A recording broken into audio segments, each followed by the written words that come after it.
ವೀಕ್ಷಕರೆಲ್ಲರಿಗೂ ಶುಕ್ರನ ಮಹಾಗೋಚರ ವಿಶೇಷ ಕಾರ್ಯಕ್ರಮಕ್ಕೆ ಸ್ವಾಗತ. ವೀಕ್ಷಕರೇ, ವೈದಿಕ ಜ್ಯೋತಿಷ್ಯದಲ್ಲಿ ಗುರುವಿನ ನಂತರ ಶುಕ್ರವನ್ನು ಎರಡನೇ ಅತ್ಯಂತ ಮಂಗಳಕರ ಗ್ರಹವೆಂದು ಪರಿಗಣಿಸಲಾಗಿದೆ. ಈ ಗ್ರಹವು ವಿಶ್ವದಲ್ಲಿ ವಾಸಿಸುವ ಎಲ್ಲಾ ಜೀವಿಗಳಿಗೆ ಯಾವಾಗಲೂ ದಯೆ ತೋರುವುದು ಎಂದು ನಂಬಲಾಗಿದೆ. ನವಗ್ರಹಗಳಲ್ಲಿ ಒಂದಾದ ಶುಕ್ರನನ್ನು ಅದೃಷ್ಟದ ಗ್ರಹ ಕರೆಯಲಾಗುತ್ತದೆ. ಜನ್ಮ ಕುಂಡಲಿಯಲ್ಲಿನ ಪ್ರೇಮ ಸಂಬಂಧಗಳ ಲೆಕ್ಕಾಚಾರ ಮಾಡುವಾಗ ಈ ಗ್ರಹವನ್ನು ಪರಿಗಣನೆಗೆ ತೆಗೆದುಕೊಳ್ಳಲಾಗುವುದು.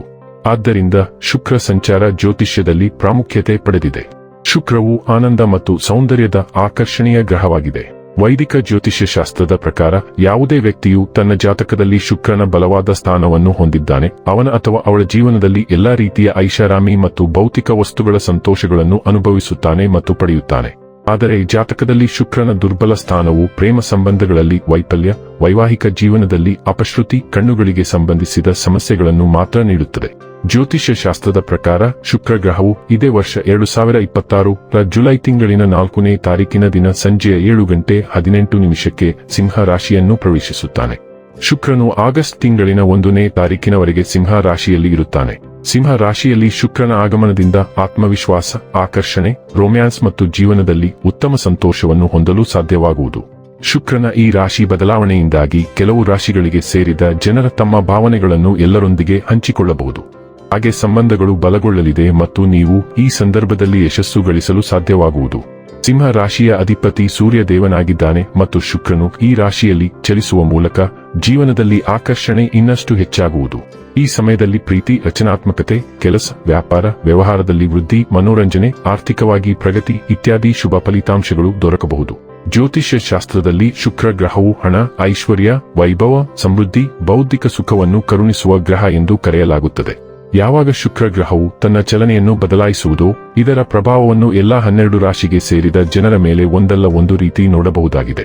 ಶುಕ್ರ ಗ್ರಹವು ಪ್ರತಿ 23 ರಿಂದ 27 ದಿನಗಳಿಗೆ ಒಮ್ಮೆ ತನ್ನ ಸಂಚಾರವನ್ನು ಬದಲಾಯಿಸುವುದು.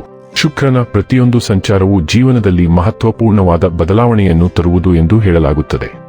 ಹಾಗಾದರೆ ಬನ್ನಿ, ಇಲ್ಲಿ ಶುಕ್ರನ ಸಿಂಹ ರಾಶಿಯಲ್ಲಿ ಈ ಗೋಚರ ಇಲ್ಲಿ ಪ್ರತ್ಯೇಕವಾಗಿ ಸಿಂಹ ರಾಶಿಯ ಜಾತಕದ ಪಾಲಿಗೆ ಹೇಗೆ ಸಾಬೀತಾಗಲಿದೆ, ಯಾವೆಲ್ಲ ಫಲಗಳು ಇಲ್ಲಿ ನಿಮಗೆ ಲಭಿಸಲಿವೆ ಮತ್ತು ಯಾವ ವಿಷಯವಾಗಿ ಇಲ್ಲಿ ನೀವು ವಿಶೇಷ ಎಚ್ಚರಿಕೆ ಹೊಂದಿರಬೇಕು ಅನ್ನೋದನ್ನ ನೋಡೋಣ. ಎಂದಿನಂತೆ ನಮ್ಮ ವಿನಂತಿ ಎಂದರೆ, ನೀವಿನ್ನೂ ನಮ್ಮ ಚಾನೆಲ್ ಅನ್ನ ಸಬ್ಸ್ಕ್ರೈಬ್ ಮಾಡಿಲ್ಲವೆಂದರೆ ದಯವಿಟ್ಟು ಈಗಲೇ ನಮ್ಮ ಚಾನೆಲ್ ಅನ್ನ ಸಬ್ಸ್ಕ್ರೈಬ್ ಮಾಡಿ. ಹಾಗೆ ನಿರಂತರ ವಿಡಿಯೋ ಅಪ್ಡೇಟ್ಸ್ಗಳಿಗಾಗಿ ತಪ್ಪದೇ ಪಕ್ಕದ ಬೆಲ್ ಐಕಾನ್ ಬಟನ್ ಕೂಡ ಕ್ಲಿಕ್ ಮಾಡಿ. ವಂಶ ಪಾರಂಪರ್ಯ ಜ್ಯೋತಿಷ್ಯರು ನಂಬರ್ 1 ವಶೀಕರಣ ಸ್ಪೆಷಲಿಸ್ಟ್. ವೃತ್ತಿ, ಉದ್ಯೋಗ, ಮದುವೆ, ಹಣಕಾಸಿನ ಸಮಸ್ಯೆ, ವ್ಯಾಪಾರ, ಆರೋಗ್ಯ ಸಮಸ್ಯೆಗಳಿಗೆ ಫೋನಿನ ಮೂಲಕ ಪರಿಹಾರ. ಇಂದೇ ಕರೆ ಮಾಡಿ. ವೀಕ್ಷಕರೇ, ಸಿಂಹ ರಾಶಿಗೆ ಸೇರಿದ ಜನರಿಗೆ ಶುಕ್ರನ ರಾಶಿ ಬದಲಾವಣೆಯ ಸಮಯವು ಉತ್ತಮವಾಗಿರುವುದು.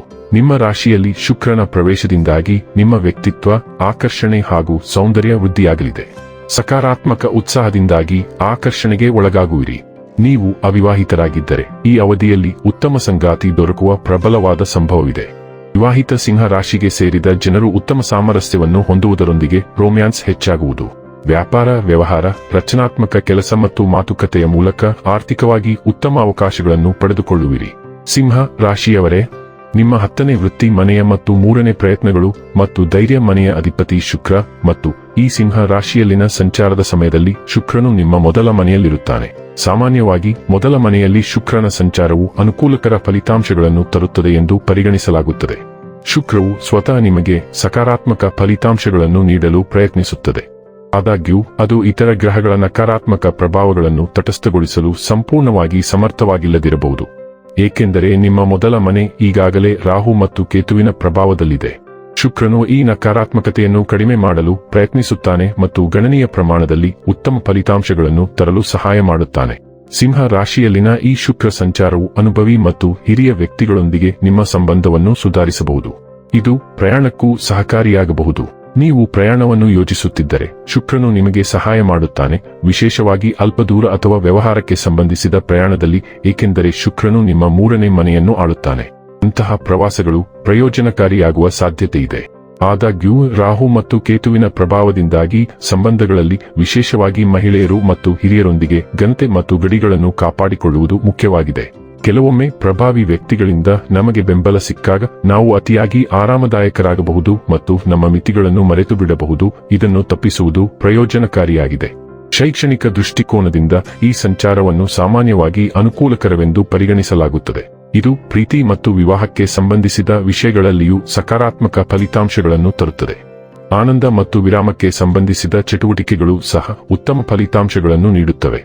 ಒಟ್ಟಾರೆಯಾಗಿ ಪರಿಸ್ಥಿತಿಗಳು ಮೊದಲಿಗಿಂತ ಗಮನಾರ್ಹವಾಗಿ ಉತ್ತಮವಾಗುವ ಸಾಧ್ಯತೆಯಿದೆ. ಇನ್ನು ಕೊನೆಯದಾಗಿ ಈ ದಿನಗಳಂದು ಮಾಡಿಕೊಳ್ಳಬೇಕಾದ ಉಪಾಯಗಳ ಕುರಿತು ನೋಡುವುದಾದರೆ ಕಪ್ಪು ಹಸುವಿಗೆ ಸೇವೆ ಸಲ್ಲಿಸುವುದು ಶುಭ. ವೀಕ್ಷಕರೇ, ಇದಾಗಿತ್ತು ಸಿಂಹ ರಾಶಿಯ ಜಾತಕದವರ ಶುಕ್ರನ ಮಹಾಗೋಚರ ಮಾಹಿತಿ ಇಷ್ಟವಾದರೆ ವಿಡಿಯೋವನ್ನು ಲೈಕ್ ಮತ್ತು ಶೇರ್ ಮಾಡಿ. ಜೈ ಶ್ರೀರಾಮ್. ಕಾಮೆಂಟ್ ಬಾಕ್ಸ್ನಲ್ಲಿ ಬರೆಯಿರಿ. ಹಾಗೆ ಚಾನೆಲ್ ಸಬ್ಸ್ಕ್ರೈಬ್ ಮಾಡುವುದರ ಜೊತೆಗೆ ನಿರಂತರ ವಿಡಿಯೋ ಅಪ್ಡೇಟ್ಸ್ಗಳಿಗಾಗಿ ಪಕ್ಕದ ಬೆಲ್ ಐಕಾನ್ ಕ್ಲಿಕ್ ಮಾಡಿ.